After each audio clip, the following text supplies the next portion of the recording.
She texted me at 8:17 p.m., short, sharp, almost dismissive. Explanation later. A simple sentence, but the weight behind it was unmistakable. It wasn't curiosity, it wasn't concern. It was a challenge. A subtle attempt to assert control in a situation she had already complicated beyond measure. I stared at my phone for a long moment, thinking of all the hours, the patience, the careful attempts to reason, negotiate, and keep calm over months of deception. Then I typed a single, measured response. Excellent. My lawyer will listen. I didn't panic. I didn't plead. I didn't curse. I had learned through every betrayal, every moment of manipulation, that calm is often more powerful than anger. And in that calm I felt a quiet triumph. This wasn't just about legal proceedings. It was about reclaiming authority over a relationship that had long since slipped into chaos. It had started months ago, as most things do, with subtle changes in behavior. Jessica, my wife of 7 years, had slowly withdrawn, words and touches becoming sparse, her attention easily distracted. At first I had thought it was fatigue, the pressures of work, or simple stress. I tried to adapt, to be patient, to show empathy. But the absence of intimacy, the coldness in her responses, the dismissive tone, those were signs I could no longer ignore.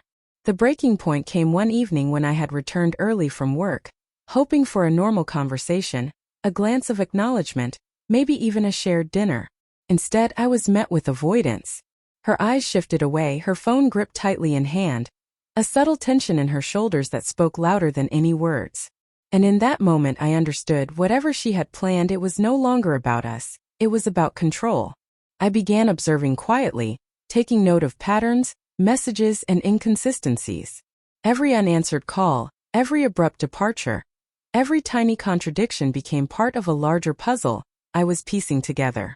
And when the text arrived, that small phrase, explanation later, it confirmed what I already knew. She had underestimated me, underestimated the depth of awareness I had cultivated over years of watching, waiting, and calculating. I didn't respond immediately. I let the message linger. Let her sit in the uncertainty of her own creation, knowing full well that I had the means to protect myself and hold her accountable. When I finally typed, the words were simple, deliberate, and unmistakably firm. Excellent. My lawyer will listen. The following days were tense, silent, and deliberate. Jessica knew I wasn't reacting out of anger or panic. I wasn't chasing her explanations, demanding apologies, or begging for clarity. I had removed myself from that dynamic entirely. Every interaction was measured, controlled, and designed to communicate a single truth. I was no longer at the mercy of her whims. She tried subtly at first. Casual questions, short messages, small gestures meant to provoke curiosity or guilt. Are you okay? One text read. Another, I think we should talk tonight. Each time I stayed calm, polite, but untouchable. I'll discuss it with my lawyer, I replied when necessary. Nothing more. Her frustration was palpable in the way she over-explained herself, as though every word could reclaim the control she had lost. This was the moment I had been preparing for, mentally and emotionally. Months of withdrawal, observation, and quiet assertion had led to this. I had learned that confrontation rarely yields the clarity or resolution one hopes for. Calm detachment, however, reveals everything. People reveal themselves when they are desperate to regain control. And Jessica, faced with my indifference, began to unravel. I remembered our early years, the laughs, the shared dreams, the nights that felt infinite in their connection. Those memories were vivid, but they no longer had the power to sway me. This wasn't about punishment or revenge. It was about self-preservation. I had given all my trust, all my patience, and she had chosen manipulation over honesty. And now the roles had reversed. Then came the day I finally saw it, her panic manifesting in real time. I was at the attorney's office, finalizing documents, reviewing details, ensuring that every measure of protection and clarity was in place. My phone buzzed constantly with messages she sent. Frantic, urgent, pleading. And yet, I didn't respond immediately. I let her sit in the consequences of her own decisions, a reflection of the chaos she had initiated. By the evening, her tone had shifted. The carefully curated calm she had maintained for weeks was gone. She was desperate, attempting every tactic she had used before. Pleas, manipulation, feigned concern, but this time it had no effect. The power she had relied on, the leverage she thought she held, was gone. And in that moment I realized the subtle triumph that had been building quietly within me. Control finally rested where it should have all along, with me. The final confrontation came unexpectedly. Jessica showed up at my apartment, face tight with a mixture of frustration and fear, clutching her phone like it was a weapon. "Daniel, we need to talk," she said, voice sharp but edged with desperation. I looked up calmly, meeting her gaze without hesitation, without anger, without the slightest trace of guilt. "I'm listening," I said quietly, my tone measured, unyielding. She tried to push, to justify, to reclaim some semblance of control. "I didn't mean for it to go this far," she whispered, but her words were hollow. I had seen this pattern before. Words without action, promises without follow-through.